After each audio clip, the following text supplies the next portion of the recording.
you're on video. What's this thing in your hand called? That's So this is a nano VNA, and it's actually just measuring the complex impedance of this antenna system. What's the VNA stand for? Vector Network Analyzer. Oh, I knew that, of course.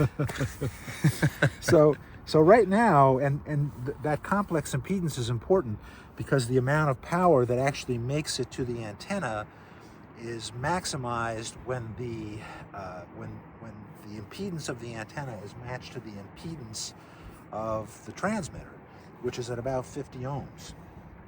So right now we're very closely matched, and the way you measure this is by measuring the standard standing wave ratio, and the standing wave ratio is now down around 1.2.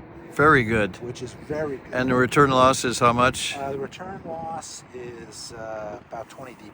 Yeah, that'll do. And so this is on 20 dB. So now we're going to disconnect a little quick disconnect there and see how it does at 40 meters. So what he's doing now is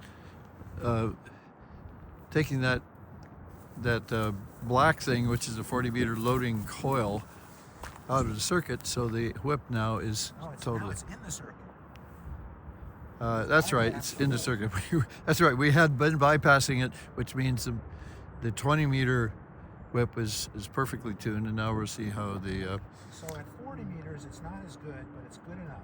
It's the standing wave ratio is 1.55, and the return loss is basically 13. And we don't know which band we're going to use today yet. Yeah, we're more likely we'll use 20. Yeah. But the good news is that means by saying that the return loss is 13 dB means that 99% of my power is going to make it to the antenna, which is a good thing. Now this is all good for a Boy Scout merit badge, right? I was never a Boy Scout, but I assume that you could get a merit badge for this. I'd love this. When I was 14 years old, things like this What's a nano VNA? none of this existed.